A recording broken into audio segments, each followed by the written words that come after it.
जय जगन्नाथ बंधुगण मु इंजीनियर दीप्तिरंजन पंडा ज्योतिर्विद मोर ज्योतिष शास्त्र भित्तिक चैनल कुंडली भविष्य आपण मानक अभिनंदन और शुभेच्छा जनाऊँ।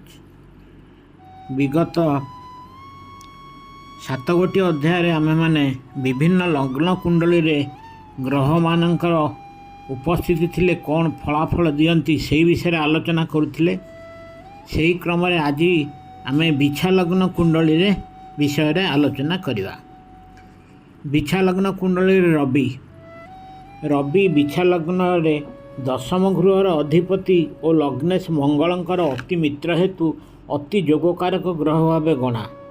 एही लग्न कुंडली रे रवि लग्न द्वितीय स्थान चतुर्थ पंचम सप्तम नवम 10म और एकादश भाव थिले तांकर दशा अंतर्दशा रे निजर क्षमता अनुसार शुभ फल देवे।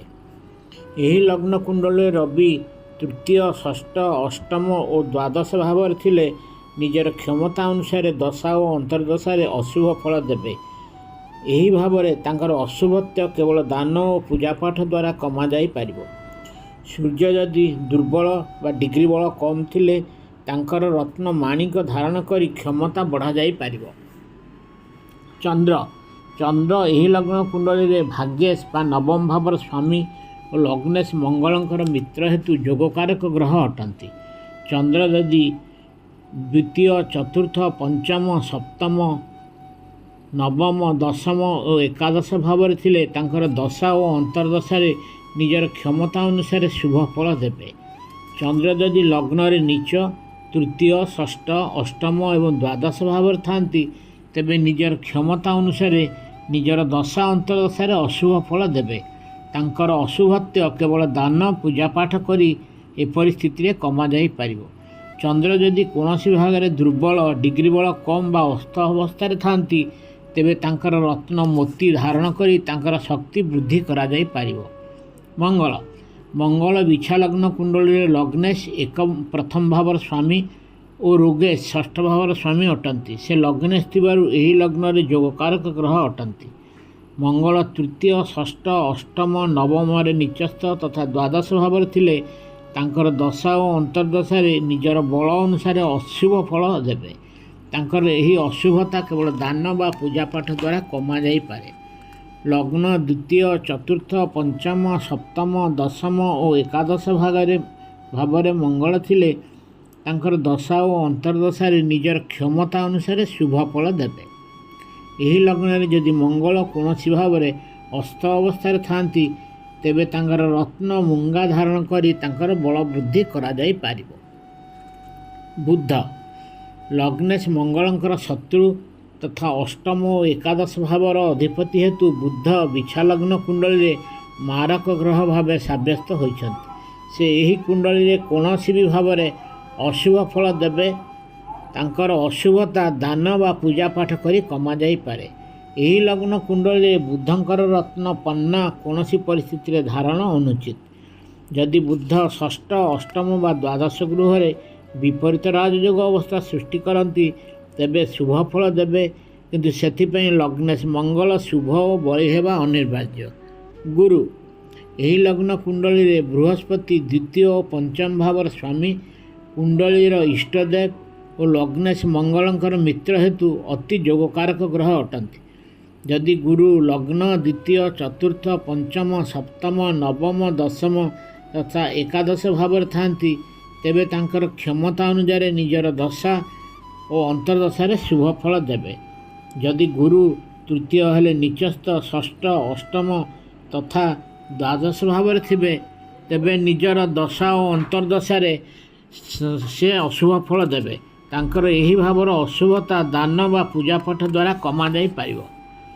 यदि एही लग्न कुंडली रे बृहस्पति कोनोसी भाव रे अस्त अवस्था रे थांती तेबे तांकर रत्न पोखराज धारण करी तांकर बल वृद्धि करा जाई पारे।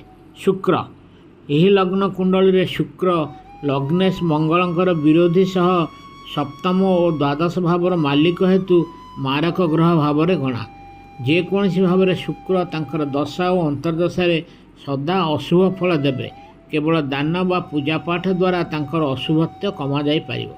ମାରକ ଗ୍ରହ ହେତୁ ଏହି କୁଣ୍ଡଳୀରେ ଶୁକ୍ରଙ୍କର ରତ୍ନ ହୀରା ବା ଓପଲ ଧାରଣ ଅନୁଚିତ।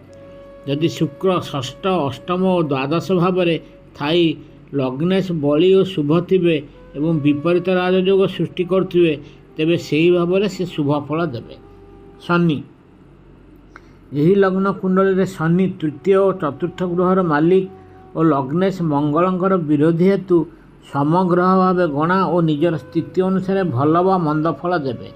ବିଛା ଲଗ୍ନ କୁଣ୍ଡଳୀରେ ଶନି ଲଗ୍ନ ଦ୍ୱିତୀୟ ଚତୁର୍ଥ ପଞ୍ଚମ ସପ୍ତମ ନବମ ଦଶମ ତଥା ଏକାଦଶ ଭାବରେ ରହିଥିଲେ ତାଙ୍କର ଦଶା ଓ ଅନ୍ତର୍ଦଶାରେ ଶୁଭ ଫଳ ନିଜର କ୍ଷମତା ଅନୁସାରେ ଦେବେ।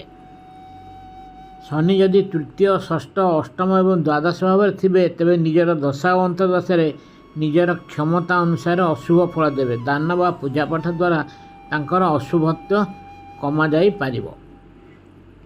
ଏହି ଲଗ୍ନ କୁଣ୍ଡଳୀରେ ଶନିଙ୍କର ରତ୍ନ ନୀଲମ କୌଣସି ପରିସ୍ଥିତିରେ ଧାରଣ ଅନୁଚିତ।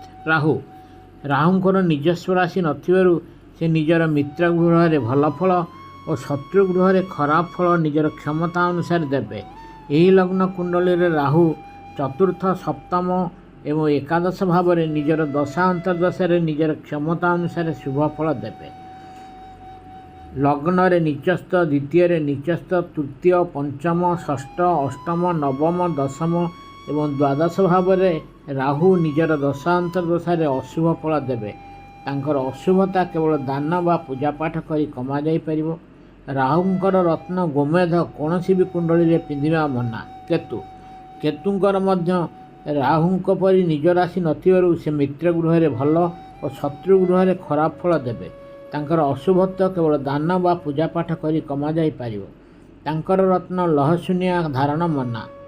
ପ୍ରଥମ ହେଲେ ଉଚ୍ଚସ୍ଥ, ଦ୍ୱିତୀୟ ଉଚ୍ଚସ୍ଥ, ଚତୁର୍ଥ ଏବଂ ଏକାଦଶ ଭାବରେ କେତୁ ତାଙ୍କର ଦଶା ଅନ୍ତର୍ଦଶାରେ ନିଜର କ୍ଷମତା ଅନୁସାରେ ଶୁଭ ଫଳ ଦେବେ।